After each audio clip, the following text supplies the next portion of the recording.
अभी हमारा जो लास्ट लेक्चर हुआ था, लास्ट वीडियो डला था, वो डला था पी टाइप और एन टाइप सेमी कंडक्टर पे, और काफी रिव्यू आया था कि अच्छा लेक्चर डला था, समझ में भी आया था। सेम ऐसी चीज उसी चीज को हम आगे बढ़ाते हुए जो हमारे इलेक्ट्रॉनिक डिवाइसेस का जो यूनिट चल रही है 9th यूनिट, उन्हीं को आगे बढ़ाते हुए हम उठा रहे हैं क्या, पीएन जंक्शन। नेक्स्ट जो आज का टॉपिक है वो क्या है, पीएन जंक्शन। तो डियर स्टूडेंट्स, अपनी नोटबुक और पेन उठा लें और साथ साथ नोट्स बनाएं, टॉपिक समझ में भी आएगा, इंटरेस्टेड भी होएगा और याद भी होएगा। क्या पीएन जंक्शन क्या होगा, नाम से ही क्लियर है, पीएन जंक्शन। पी टाइप और एन टाइप दोनों को मिला दो, मिलाने के बाद जो तैयार हो रहा है वो क्या हो रहा है, जंक्शन। सीधी सी बात है। यदि मैं यहां पे लिखूं कि P type and N type semiconductor are connect with each other is called pn junction। तो यहां पे सबसे पहले ग्लोब डायग्राम लेते हैं किसका, पीएन जंक्शन का। तो हमने देखा कि ये पी टाइप सेमीकंडक्टर है जिसमें नंबर होल्स की मेजॉरिटी, लास्ट लेक्चर में हमने बताया था होल्स की मेजॉरिटी होती है, इलेक्ट्रॉन्स की क्या होती है, माइनॉरिटी होती है। और इसमें इलेक्ट्रॉन्स की मेजॉरिटी होती है और होल्स क्या होते हैं, बहुत ही कम, ना के बराबर होते हैं।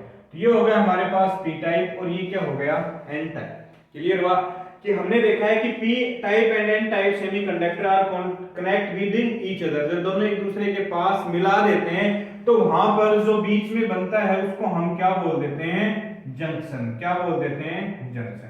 अब देखो सबसे पहला पॉइंट कि पी टाइप और एन टाइप, पी टाइप में होल्स की मेजॉरिटी और एन टाइप में इलेक्ट्रॉन्स की मेजॉरिटी। इसमें इलेक्ट्रॉन्स मिनिमम होते हैं, इसमें होल्स क्या होते हैं, बहुत ही कम होते हैं। यदि हम बात करें कि in P type semiconductor the charge carriers are holes and in n type semiconductor the charge carriers are electrons। means कैसे कैसे मूव होता है, होल्स के कारण, इसमें इलेक्ट्रॉन्स के कारण। अब हमारे पास जैसे हमने इन दोनों को मिलाया, मिलाते ही एक जंक्शन तैयार हो गया, और इस जंक्शन में हमने क्या देखा कि ये इलेक्ट्रॉन्स मूव करते हैं किसकी तरफ, होल्स की तरफ। क्या करते हैं, होल्स की तरफ मूव करते हैं, क्योंकि जैसे ही इलेक्ट्रॉन्स पे नेगेटिवली चार्ज और होल्स यहाँ पे क्या होता है, पॉजिटिवली चार्ज खाली जगह होती है, मूव करते हैं। मूव करने के बाद अपने आप को डिफ्यूज कर देते हैं। क्या कर लेते हैं, डिफ्यूज। इस प्रोसेस को हम क्या कहते हैं, diffusion. Means electrons move towards the holes and diffuse itself is called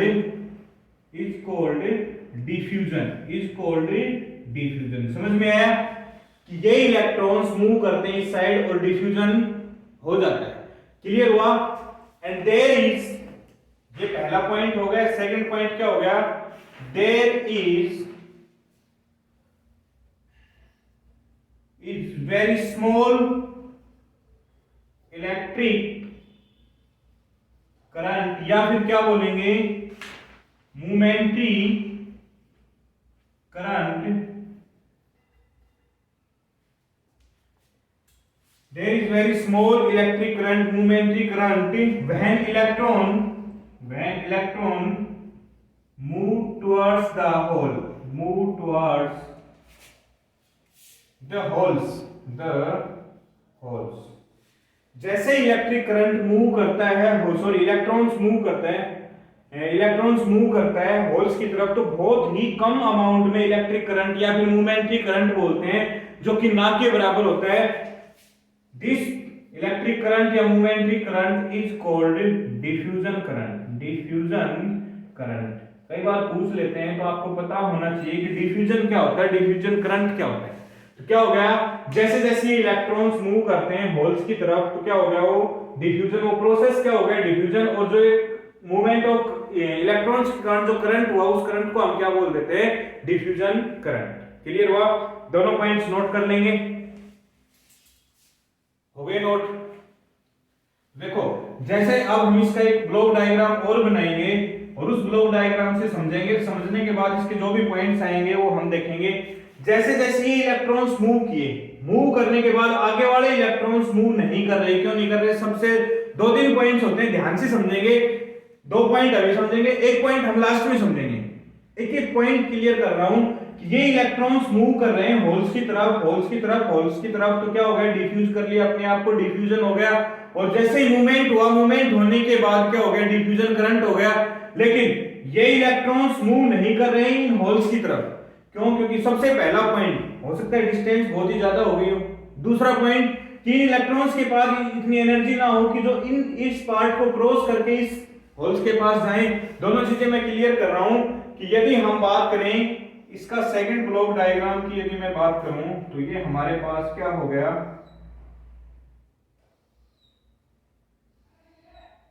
ये पी टाइप और ये एन टाइप, और इन दोनों के बीच में हमने यहाँ पे देखा, यहाँ पे होल्स की क्या थी? मेजॉरिटी, और यहाँ पे इलेक्ट्रॉन्स की क्या थी? मेजॉरिटी। क्लियर हुआ कि हमारे पास जैसे जैसे बात की जाए, लेकिन यहाँ पे डिफ्यूज करने के बाद इस सेल को, तो इलेक्ट्रॉन्स हमने पढ़ा था electrostatics, the first unit of 12th class, हम उसमें हमने पढ़ा था कि जो इलेक्ट्रॉन लूज करता है, जो इलेक्ट्रॉन लूज करता है उसके ऊपर कैसे चार्ज आता है? पॉजिटिव, और जो इलेक्ट्रॉन गेन करता है उसके ऊपर कैसे आता है? नेगेटिव।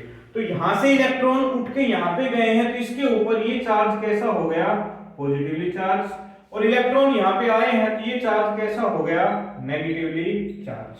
और जो बीच में जो लेयर बनी, इस लेयर को हम क्या कहते हैं? Depletion layer. क्या बोलते हैं? Depletion layer. क्लियर हुआ? देखो पहले इस पॉइंट से समझो कि यहां से इलेक्ट्रॉन मूव हुए किसके पास? होल्स के पास, और अपने आप को डिफ्यूज कर दिया। डिफ्यूज मींस जाके होल्स की जगह ले ली, और होल्स की जगह लेने के बाद तो यहाँ पे होल्स की जगह ली तो कैसे चार्ज आया? नेगेटिव, और यहाँ पे खाली जगह हो गई तो कैसे चार्ज आ गया? Positive charge. और फिर ये एक लेयर बन गई, ना यहाँ से इलेक्ट्रॉन यहाँ पे मूव कर रहे हैं, ना होल्स यहाँ से यहाँ पे मूव कर रहे हैं। ये क्या हो गई? Depletion layer. और इस डिप्लेशन लेयर की हमने जो विड्थ थी किससे के बराबर ले ली? Small D. क्लियर हुआ? जैसे जैसे पॉजिटिव और नेगेटिव इलेक्ट्रिक फील्ड हो गया, तो यहाँ पे इलेक्ट्रिक फील्ड इंटेंसिटी ले ली हमने, क्या है? क्लियर हुआ? अब यहां से दो तीन पॉइंट्स आते हैं, दोनों तीनों पॉइंट्स मैं आपके सामने एक्सप्लेन कर रहा हूं। सबसे पहले डिप्लीशन लेयर, ध्यान रहे, पेपर और पेन हाथ में रहे। क्या डिप्लीशन लेयर क्या होती है? कि जैसे जैसे इलेक्ट्रॉन्स मूव करते हैं होल्स की तरफ, अपने आप को डिफ्यूज कर देते हैं। डिफ्यूज करने के बाद बीच में एक ऐसी जगह बन जाती है, एक स्पेस, एक एरिया, एक रीजन बन जाता है कि there is no movement of electric current through, then this layer is called depletion layer. या फिर there is shortage of, depletion layer is the layer where is the shortage of charge carriers. Where is the shortage of charge carriers? There is no movement of charge carrier through the layer. This layer is called depletion layer. Clear हुआ पहला point? दूसरा point, there is two types of electric fields, one is positive and second is and another is negative. Due to this there is electric field which is denoted by E, and the depletion layer which is denoted by small d. तो यहाँ पे हमारे पास point आता है, ये शायद clear हो गया होगा, इसको इरेज करके हम इसके पॉइंट्स नोट करते हैं। सबसे पहला पॉइंट हमारे पास क्या होगा? डिप्लेशन लेयर का हो गया, जो कि आपने नोट कर लिया है कि there is no movement of charge carriers. दूसरा आता है हमारे पास कि पोटेंशियल बैरियर आती है एक चीज, potential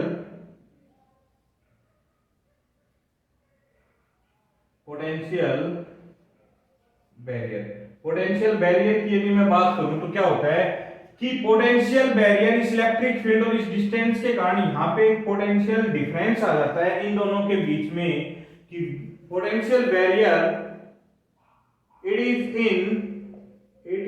in the depletion layer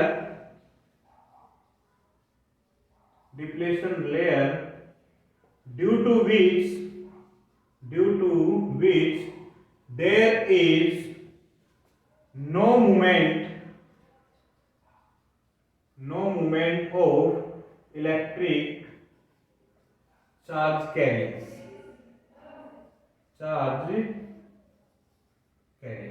कि वहां पे कोई भी मूवमेंट नहीं होता, किसका? चार्ज कैरियर्स का। किसके कारण? एक ही पोटेंशियल डिफरेंस के कारण। उसी पोटेंशियल डिफरेंस को हम क्या बोलते हैं? Potential barrier, which is denoted by V। if there is electric field E and the depletion layer D, then potential barrier equals to E dot D। कितना इलेक्ट्रिक फील्ड है, कितनी उसकी विड्थ है, कितनी उसकी चौड़ाई है, उसी के लेके हमने क्या बना दिया एक पोटेंशियल बैरियर। ये पोटेंशियल बैरियर किसके कारण हुआ है, इस जंक्शन के अंदर के इलेक्ट्रॉन्स मूव नहीं करेंगे। यदि हमें एक्सटर्नल बैटरी जब हम इसको कनेक्ट करेंगे मींस बाइसिंग देखेंगे, कौन सी रिवर्स बाइसिंग है कौन सी फॉरवर्ड बाइसिंग है इसी में, तब हमें पता चलेगा। तो पोटेंशियल बैरियर क्लियर हुआ। अब एक ग्राफ लेते हैं, हम इसके बीच में पोटेंशियल बैरियर का एक ग्राफ लेते हैं। यहीं पे एक बार दिखाते हैं कि पोटेंशियल बैरियर को कैसे शो करेंगे हम यहाँ पे। तो हमारे पास क्या हो गई, यदि इसी लाइन को नीचे की तरफ बढ़ाएं हम और ये पार्ट हो गया, तो हमने देखा कि ये हायर पोटेंशियल है पॉजिटिव पॉजिटिव, और ये क्या हो गई lower potential means negative negative, और ये पार्ट क्या हो गया पोटेंशियल बैरियर। तो यहां से और ये पॉइंट हो गया पोटेंशियल बैरियर बी, ये इलेक्ट्रिक फील्ड इंटेंसिटी, और इन दोनों के बीच की जो डिस्टेंस हो गई वो क्या हो गई डी। क्लियर हुआ। ये एक पोटेंशियल बैरियर बन गया कि ये पॉजिटिव और ये नेगेटिव, इन दोनों के बीच का जो पोटेंशियल डिफरेंस है वो क्या ले लिया v, और उसी को हम पोटेंशियल बैरियर बोलते हैं। There is no movement of charge carriers. Clear हुआ। This is the PN junction. क्या हो गया ये पीएन जंक्शन। अब इसकी हमें क्या देखनी है, नोट कर लिया, कर दो रब, थैंक यू। अब हमें इसकी देखनी है बाइसिंग। बाइसिंग बोले, बाइसिंग क्या होती है कि when external battery is connected to the PN junction then there is flow of current और note this is given by the biasing of the PN junction. तो सबसे पहले हम बात करते हैं किसकी, बाइसिंग की। किसकी करते हैं, biasing of PN junction. Dear students clear हो गया होगा। एक बार फिर से मैं उसको प्रीवियस जो पार्ट हमने अभी इसका किया है उसको एक्सप्लेन कर रहा हूं। जिसने भी अभी तक ध्यान नहीं दिया अब तक भी ध्यान दे लेंगे तो हमें क्लियर हो जाएगा क्या कि व्हेन पी टाइप और N type semiconductor are connect together, एक दूसरे को जोड़ते हैं। जोड़ने के बाद जैसे ही जोड़ने के बाद उनके बीच में एक जंक्शन बनता है, उस जंक्शन को हमने बोला पीएन जंक्शन। और पीएन जंक्शन क्यों बना, क्योंकि इलेक्ट्रॉन्स मूव हुई किसकी तरफ, होल्स की तरफ। होल्स की तरफ होने के बाद उन्होंने अपने आप को डिफ्यूज कर दिया, और डिफ्यूज करने के बाद वहां पे मोमेंटरी से एक छोटा सा करंट मिला। उस करंट को हमने क्या बोला, डिफ्यूजन करंट, और वो प्रोसेस क्या हो गया, डिफ्यूजन। क्लियर हुआ। दूसरा पार्ट कि जैसे ही अब हम उसको कोई न कोई बैटरी कनेक्ट करते हैं, किसको, पीएन जंक्शन को, तो उसको हम क्या कहते हैं, बाइसिंग। तो क्या हो गया, when external battery is connected to the PN junction, then this is called biasing of PN junction। कि जब भी एक्सटर्नल बैटरी हम कनेक्ट करेंगे किसके ऊपर, किसके साथ, पीएन जंक्शन के साथ, तो उसी को हम क्या बोलेंगे, बाइसिंग। और बाइसिंग कितने प्रकार की होती है, तो हम यहाँ पे देखें तो एक होती है क्या,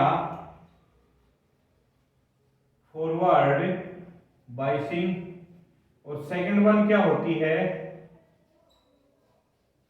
रिवर्स्ड बाइसिंग। दोनों हम अकेले एक एक का क्या करेंगे, डिस्कशन करेंगे। तो सबसे पहले हम फॉरवर्ड बाइसिंग उठा रहे हैं, ये पार्ट नोट कर लो, फिर स्टार्ट करते हैं फॉरवर्ड बाइसिंग का। कर दो रब।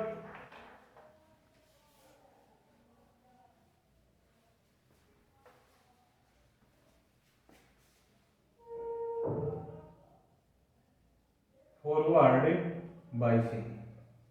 फॉरवर्ड बाइसिंग की बात करें तो हमने एक ब्लॉक डायग्राम बनाया। सबसे पहले ब्लॉक डायग्राम बना रहे हैं किसका, ये डिप्लेशन लेयर हो गई, ये क्या हो गई, इलेक्ट्रॉन्स हो गए, तो ये पी टाइप और ये एन टाइप। ये हमने बैटरी कनेक्ट कर दी, ये क्या हो गई, डिप्लेशन। अब यदि हम बात करें डिप्लेशन लेयर को हम इंक्रीज व डिक्रीज भी कर सकते हैं। हाँ जी, पानी वानी नहीं पिलाओगे।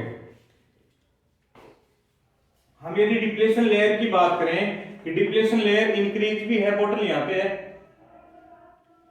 डिप्लेशन लेयर की यदि हम बात करें क्या कि डिप्लेशन लेयर इंक्रीज भी होती है और डिक्रीज भी। तो क्या होती है, डिप्लेशन लेयर डिपेंड करेगी, डिप्लेशन लेयर डिपेंड करेगी इंप्योरिटीज के ऊपर। किस पे, इंप्योरिटीज के ऊपर। कैसे डिपेंड करेगी कि मोर impurity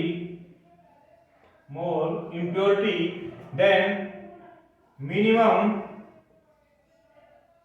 depletion layer, कैसे, जैसे इंप्योरिटी ऐड करोगे तो किसमें, होल्स में क्या होगा, रिपल्सन बढ़ेगा, यहाँ पे इलेक्ट्रॉन्स में रिपल्सन बढ़ेगा और डिप्लेशन लेयर क्या हो जाएगी, कम। यदि इंप्योरिटी कम करोगे तो डिप्लेशन लेयर क्या हो जाएगी, इंक्रीज। अब देखो यहाँ पे P type semiconductor, it means majority किसकी है, होल्स की, मींस पॉजिटिवली चार्ज, और यहाँ पे मेजॉरिटी किसकी है, इलेक्ट्रॉन्स की, तो negative. When p is connected with positive and n is connected with negative, ये पॉजिटिव और ये नेगेटिव हमने यहाँ पे देखा। तो यहाँ पे क्या थे, पॉजिटिवली चार्ज थे, और यहाँ पे क्या थे, नेगेटिव। और इलेक्ट्रिक फील्ड की डायरेक्शन कहाँ थी, पॉजिटिव टू नेगेटिव। ये E हो गया, कौन सा, इंटरनल का। Thank you.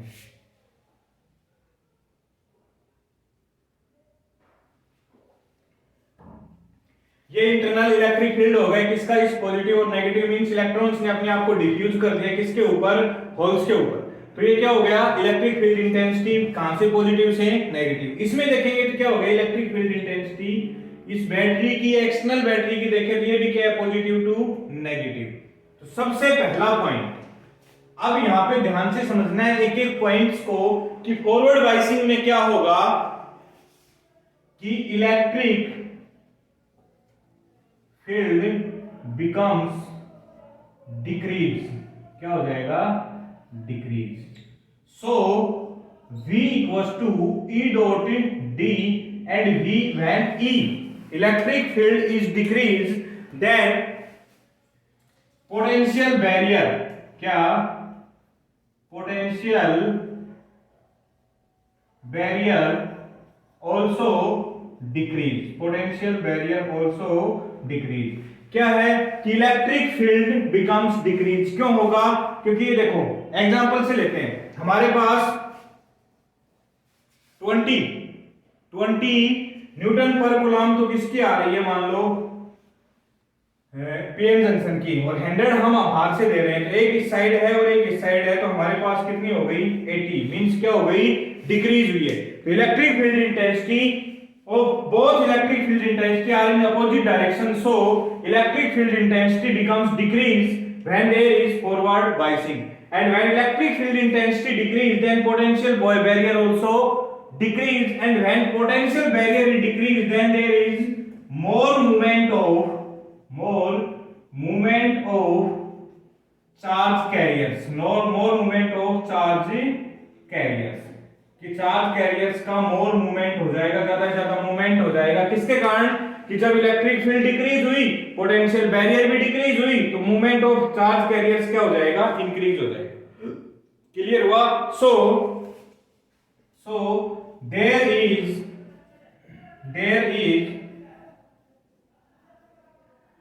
Is flow of electric current, there is flow of electric current.